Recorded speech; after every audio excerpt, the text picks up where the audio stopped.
Hello everyone. Today we take a moment to look back at the lives of the artists who have recently passed away. People who touched the hearts of the public through their talent, dedication, and the lasting marks they left on popular culture.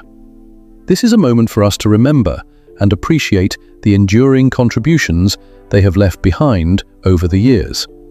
If you value remembrance content like this, please support the channel by liking the video and subscribing. Thank you for being with us. Now, let us begin. American opera conductor Willie Anthony Waters, who was recognized as the first African-American to lead an opera company in the United States, has died at the age of 74. According to information reported in the press, he passed away on March 10, 2026, bringing to a close a career that spanned several decades in the field of opera and symphonic music. Willie Anthony Waters was born on October 11, 1951, in Goulds, Florida, near Miami. He studied music at the University of Miami, then continued his orchestral conducting training and received a master's degree from Memphis State University in 1975. From the late 1970s, Waters began building his professional career as a conductor. In 1979, he made his debut with the Utah Symphony, beginning a journey of working with many orchestras and opera houses. In the following years, he served as music director of the Florida Grand Opera from 1986 to 1995, where he conducted many well-known opera productions. An important milestone in Waters' career came when he became artistic director and general director of the Connecticut Opera from 1999 to 2009. In this role, he was recognized as the first African-American to lead an opera company in the United States, a notable step forward in the classical music environment. Throughout his career, Waters conducted many well-known opera works such as Aida, Carmen, Tosca, Turandot, and Falstaff, while also collaborating with numerous opera houses and orchestras in the United States and internationally. In addition to his performing activities, he also participated in training young opera singers through artistic training programs. The passing of Willie Anthony Waters closes the journey of a dedicated conductor who left a memorable mark in the world of opera. American documentary filmmaker Frederick Wiseman, one of the most influential figures in the history of modern documentary cinema, has died at the age of 96. The information was confirmed on February 16, 2026, according to a statement from his family and the production company Zipporah Films. Over nearly 6 decades of filmmaking, Wiseman built a remarkable career with dozens of documentary works recording life inside social institutions. His films observe how schools, hospitals, courts, government agencies, and cultural institutions operate in everyday life. His filmmaking method was simple but steadfast. No narration, no direct interviews, and allowing real-life images to tell the story themselves. Frederick Wiseman was born on January 1, 1930, in Boston, Massachusetts. He graduated from Williams College before studying law at Yale Law School. After serving in the United States Army and teaching law at Boston University, he turned to documentary filmmaking in the mid-1960s. His first film, Titicut, Follies, 1967, quickly drew attention for portraying the living conditions inside a facility for people with mental illness in Massachusetts. From that point on, Wiseman continued to produce a series of works observing American society with a calm and patient style. During his career, he received the Golden Lion for Lifetime Achievement at the Venice Film Festival in 2014 and an Honorary Academy Award in 2016 in recognition of his long-term contributions to the art of cinema. Frederick Wiseman leaves behind a distinctive legacy in documentary filmmaking, a body of work that records social life with persistent observation and respect for reality. His name will continue to be remembered as someone who spent his entire life quietly documenting how the world functions. American blues artist John Hammond has died at the age of 83, according to confirmation from his representative in information published by the media. His passing brings to a close a career spanning many decades, closely associated with preserving and performing traditional blues music for multiple generations of audiences. John Hammond was born in 1942 in New York City. He was the son of John H. Hammond, the famous music producer of Columbia Records, who helped discover and introduce many major artists such as Bob Dylan, Billie Holiday, and Aretha Franklin. Although he grew up in a strongly influential musical environment, Hammond chose his own path. He focused on performing and pursuing traditional blues music. In the early 1960s, Hammond became part of the folk and blues revival movement in New York. He frequently performed in small clubs and quickly drew attention thanks to his distinctive, raspy voice and guitar playing that carried the spirit of classic blues. His debut album, John Hammond, released in 1962 through Columbia Records, brought his name to a wider community of blues listeners. During his career, Hammond released more than 30 albums and continued performing for many decades. In 1985, he won a Grammy Award for Best Traditional Blues Recording with the album Blues Explosion.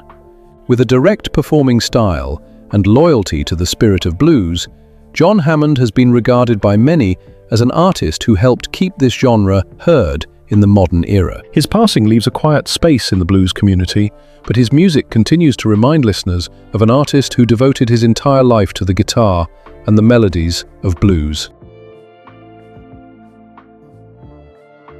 American television writer and producer Gary Danzig, who helped create well-known sitcoms such as Murphy Brown, Suddenly Susan, and Becker, has died at the age of 77.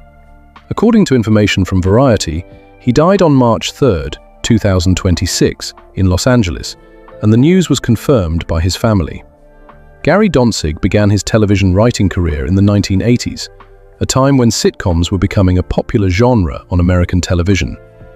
With his ability to build clear characters and humorous dialogue, he quickly became a familiar writer on many television projects. One of the most important shows in his career was Murphy Brown, the famous comedy series starring Candice Bergen. Danzig joined the show as a writer and executive producer, contributing to the development of a sitcom that won multiple Emmy Awards and had a major influence during the 1990s. He later continued producing and writing for several other programs, including Suddenly Susan, starring Brooke Shields, and Becker, starring Ted Danson. He also helped develop the sitcom The Naked Truth, a program familiar to American television audiences in the late 1990s. In many projects, Danzig served as showrunner, responsible for supervising both the content and the production process. Gary Danzig was married to Wendy Danzig, who also worked in television writing and production. The two collaborated on several sitcom projects. The passing of Gary Danzig brings to a close a long career in the television industry. The programs he helped build are still remembered as a familiar part of the period when sitcoms flourished on American television. Legendary college football coach Lou Holtz, who led Notre Dame to the national championship in 1988, has passed away at the age of 89. According to information reported by the media, he died on March 4, 2026, in Orlando, Florida. The news was confirmed by his family and the University of Notre Dame. Lou Holtz was born on January 6, 1937, in Follies, West Virginia. He began his coaching career in the 1960s and gradually became one of the most prominent figures in American college football. Over 33 seasons as a head coach, Holtz compiled a career record of 249 wins, 132 losses, and 7 ties. He coached several college football programs, including William & Mary, NC State, Arkansas, Minnesota, Notre Dame, and South Carolina. Holtz also had a brief period in the NFL, when he became the head coach of the New York Jets in 1976, before returning to college football. The most notable period of his career took place at Notre Dame from 1986 to 1996. During this time, Holtz's team recorded a 132 record. In the 1988 season, Notre Dame finished with an undefeated 12-0 record and won the national championship, a major milestone in the history of the program. Lou Holtz was also the only coach in college football history to lead 6 different football programs to bowl games. In 2008, he was inducted into the College Football Hall of Fame. After leaving coaching, Holtz became a television analyst, working for CBS Sports and later for ESPN from 2005 to 2015. The passing of Lou Holtz marks the end of a career that spanned several decades in American college football. The teams he once coached and the players who competed under his leadership continue to remember a coach who had a profound influence on the sport. Before becoming one of the most iconic faces of American cinema, Jack Nicholson was simply a boy growing up in a quiet seaside town in the state of New Jersey. At that time, no one could have imagined that the story of that boy's origins contained a secret that would take nearly 4 decades to be revealed.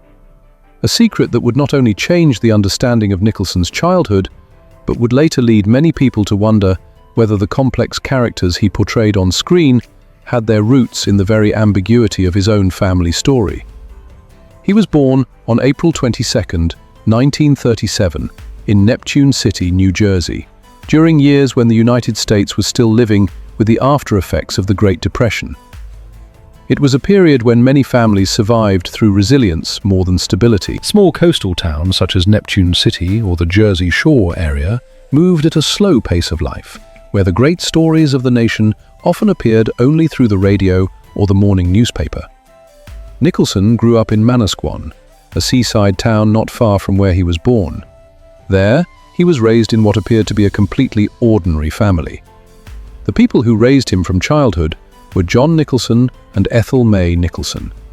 Throughout his childhood, Nicholson believed that they were his parents, and June Nicholson, the young woman who lived with the family, was his sister. But the truth would appear many years later. In 1974, when Jack Nicholson had already become one of the prominent faces of American cinema, researchers from Time magazine, while investigating his biography, discovered a surprising detail. June Nicholson was not his sister. She was his biological mother. The people Nicholson had called his parents throughout his childhood were in fact his maternal grandparents. By the time this information became public, both June Nicholson and Ethel May Nicholson had already passed away. Because of that, Nicholson never had the opportunity to speak directly with them about the story. He learned this truth as an adult, at a time when his life had already taken a completely different direction. Those who later studied Nicholson's career often mentioned this detail as a distinctive psychological layer. Many of the characters he portrayed later carried a sense of not fully belonging anywhere. People who had to find their own place within worlds filled with moral contradictions. Although the family story would later become complicated, Nicholson's childhood itself passed rather quietly. People who knew him in Manasquan remembered Nicholson as a quick-witted boy, observant, and rarely missing anything happening around him. He was not a child who enjoyed noise or attention, but sometimes, with just a short remark delivered with dry humor, Nicholson could surprise the adults in the room with his sharpness. At Manasquan High School, Nicholson first came into contact with the stage. He participated in school plays, initially simply because it was a place where a student could stand out among the crowd. But teachers quickly noticed something different. They described Nicholson as a very intelligent student, but also difficult to control. Not the kind of loud rebellion. Instead, it was a confidence that almost felt like a challenge, combined with an ability to observe the people around him with a level of focus rarely seen in teenagers. Even during his school years, Nicholson seemed to view the world differently from many others. He did not simply take part in conversations or the activities around him. He observed them. He listened to how people spoke to one another, paid attention to small reactions, and noticed emotions people tried to hide. Those skills, many years later, would become a central part of the way he built his characters on screen. But at that time, in the small town of Manasquan, he was simply a young man standing at the boundary between two lives, the familiar life of the New Jersey coast and another path that had not yet revealed itself, the path that would eventually lead him to Hollywood. In 1954, when he left Manasquan High School, Jack Nicholson was only 17 years old. The seaside town where he had grown up remained as quiet as ever. Familiar streets, the ocean wind from the Jersey Shore, and a rhythm of life that had barely changed over the years. For many young people there, the future usually lay close at hand. But for Nicholson, the world seemed larger. He left New Jersey and moved to Los Angeles. The initial reason was quite simple: to live near June Nicholson, the woman he still believed at the time was his sister. But Los Angeles in the mid-1950s was not just a large city. It was the center of Hollywood, where the film industry still operated under the classic studio system, where opportunities rarely belonged to young people without a name. Nicholson entered Hollywood from the lowest position. His first job was as an office assistant and errand runner in the animation department at MGM, Metro-Goldwyn-Mayer. His workdays revolved around simple tasks: answering phones, delivering paperwork, carrying messages between offices. The job had nothing to do with stage lights, but it placed him directly inside the largest film production machine in America at that time. Nicholson observed everything. He watched how producers made decisions, how directors discussed a scene, how films slowly took shape from conversations inside office rooms. Some people at the studio noticed the sharpness of this young man. They suggested that he might have a future in animation, a career far more stable than acting. It was a reasonable path. But Nicholson refused. He did not want to draw characters. He wanted to become the character. That decision led him to the Players' Ring Theatre, where he began studying acting seriously. His most important teacher was Jeff Corey, a respected acting coach who had been blacklisted during the McCarthy era. Corey did not teach glamorous lessons. He taught how to analyze a character, how to understand the rhythm of a scene, and how to build emotion from within. Nicholson learned quickly. His first screen role appeared in the film The Cry-Baby Killer, 1958. The film did not create major attention, but it marked the first time Nicholson truly appeared on screen. In the years that followed, he continued to take part in a series of low-budget films, most of them produced quickly and released in small theaters. Nicholson became especially associated with films by director Roger Corman, who was known for his fast and economical style of filmmaking. These projects did not bring immediate fame, but they gave Nicholson something more important: experience. He learned how to stand in front of the camera. He learned to understand the rhythm of a scene, and he observed how a film was created from the inside. Alongside acting, Nicholson also began writing screenplays. One notable project was The Trip, 1967. Writing helped him understand cinema from another perspective: how a story is constructed, how characters develop, and how audiences are drawn into the flow of a film. Nearly a decade passed in this way. Nicholson was still not a star. He was an actor searching for his place in a large and complex industry. But at the same time, Hollywood itself was beginning to change. By the late 1960s, the old studio system had started to weaken. A new generation of directors appeared, bringing different kinds of stories, more direct, rougher, and closer to real life. In that environment, actors like Jack Nicholson, with his natural presence, sharp intelligence, and unpredictability in performance, began to fit the spirit of a new era. His path had not fully opened yet, but that moment was coming very soon. By the late 1960s, Jack Nicholson had been in Hollywood for nearly 10 years. He had appeared in many films, written screenplays, worked with different film crews, yet his name still existed on the edges of the film industry, familiar to some directors but not truly known to the general public. Then 1969 arrived. The film that changed Nicholson's position in American cinema was not a large studio production.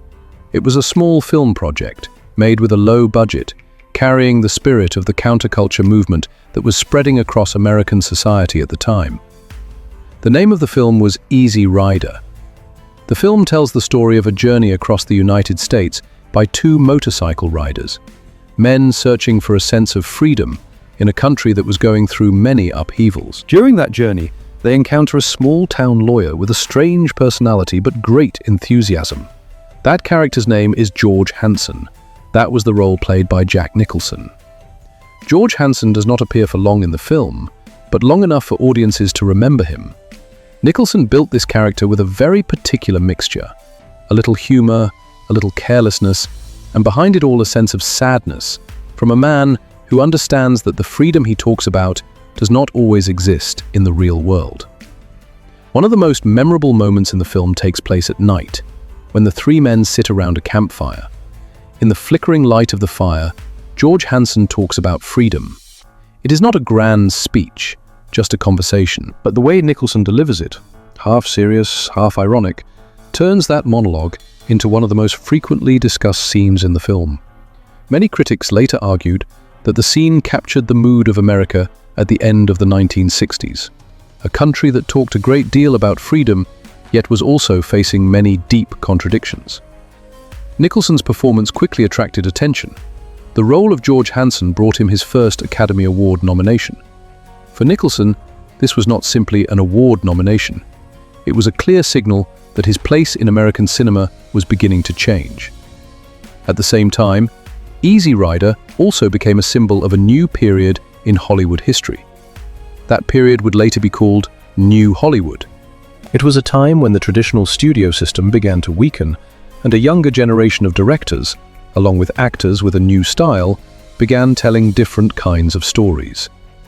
The films of this era were often more direct, less polished, and willing to confront the moral ambiguities within society. Within that context, Nicholson's style became especially fitting. He did not try to make his characters likable. Instead, he allowed them to exist with all the contradictions of human nature. Intelligent, yet unstable, humorous, yet deeply skeptical. Audiences did not always agree with those characters, but they could not look away from them.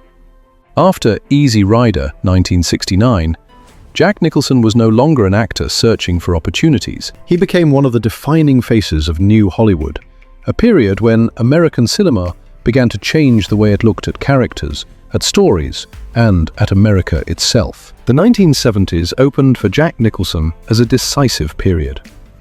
New Hollywood was taking shape, and the films of this era required actors capable of portraying complex characters, sometimes unpredictable, always carrying the contradictions of real life. Nicholson quickly became one of the faces most suited to that spirit.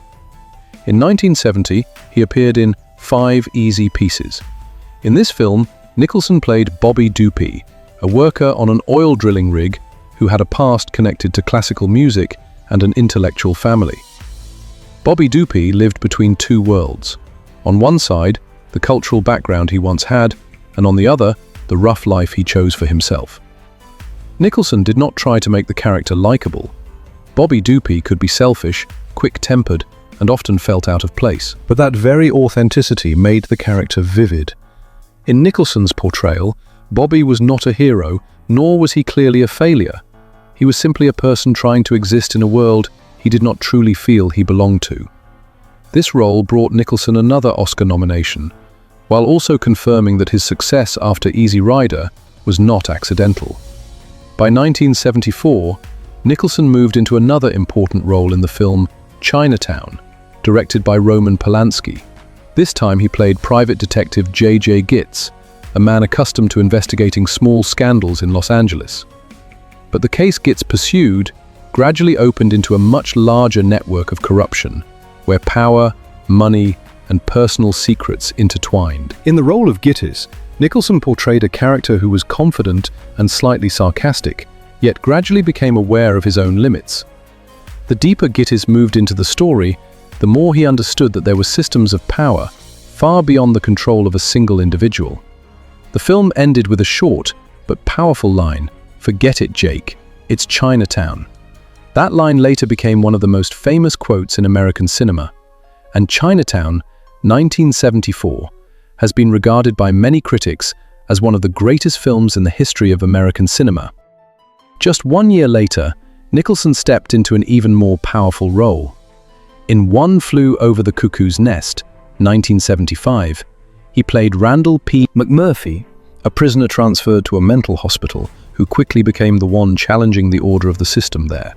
McMurphy was rebellious and humorous, yet also carried a clear sense of empathy for the patients around him. Nicholson portrayed the character with powerful energy, without losing emotional depth. McMurphy could laugh loudly and rebel fiercely, but behind it all was a man trying to protect his own dignity. The film quickly became a major phenomenon. At the Academy Awards, One Flew Over the Cuckoo's Nest won 5 major awards: Best Picture, Best Director, Best Actor, Best Actress, and Best Screenplay. For Nicholson, this was the first time he won the Academy Award for Best Actor. By the mid-1970s, Jack Nicholson was no longer simply a famous actor. He had become one of the figures shaping the style of New Hollywood, a period when American cinema began to speak about people more directly, more complexly, and closer to real life. And in many films of that era, Nicholson often stood at the center of the story, not as a perfect figure, but as a real human being, with sharp intelligence, inner contradictions, and a sense of instability that was very characteristic of the time. By the late 1970s, Jack Nicholson was no longer only a successful actor of the New Hollywood era. His name had become a familiar presence in American cinema. But what allowed Nicholson's career to extend across many decades was not only successful films or major awards. What truly set him apart were the characters he left on screen. Complex, unpredictable people who remained in the memory of audiences long after the film had ended. One of his most notable performances appeared in 1980 in the film The Shining, directed by Stanley Kubrick. In the film, Nicholson played Jack Torrance, a writer who accepts a job as the winter caretaker of a remote hotel. At first, Torrance is simply a man trying to start his life again and finish his novel. But as the winter drags on and the hotel becomes completely isolated, his mind gradually falls into instability. Nicholson portrayed the transformation of the character with remarkable intensity. From small signs of tension at the beginning, Jack Torrance slowly loses control until madness takes over his entire being. One of the most famous moments of the film occurs when Torrance breaks down a door with an axe and looks through the hole, shouting the line, "Here's Johnny!" The scene later became one of the most iconic images in the horror genre. Nearly a decade later, Nicholson appeared in a completely different role, but one that also left a powerful mark. In Batman, 1989, he played the Joker, the famous villain from the DC Comics universe. Nicholson's version of the Joker was not simply a villain. He built the character with a mixture of humor, danger, and unpredictability. Nicholson's Joker could laugh loudly in one moment and then become cold and unsettling in the next. The film Batman, 1989, quickly became a global cultural phenomenon. The success of the film came not only from the story of a superhero, but also from the way Nicholson presented a Joker who was both entertaining and frightening. Nicholson's contract for the film also became a well-known story in Hollywood. Instead of receiving only a fixed salary, he also received a percentage of the box office revenue, a deal that was rare at that time. In 1992, Nicholson appeared in the film A Few Good Men. In the film, he played Colonel Nathan R. Jessup, a powerful military officer who had absolute belief in the system he served. Nicholson's role did not occupy much screen time, but every appearance carried particular weight. The most memorable moment of the film occurs in the courtroom, when his character delivers the line, "You can't handle the truth." The line quickly became one of the most famous quotes in film history. The performance also brought Nicholson another Academy Award nomination in his career. In 1997, Nicholson once again showed his range in the film As Good as It Gets. In the film, he played Melvin Udall, a successful writer with a difficult personality who suffers from OCD, obsessive-compulsive disorder. Melvin Udall is not an easy person to like. He is rude, demanding, and often makes the people around him uncomfortable. But as the story unfolds, the audience begins to see behind that exterior a man who is trying to learn how to change. Nicholson portrayed the character with a delicate balance between humor and emotion. The performance earned him his third Academy Award.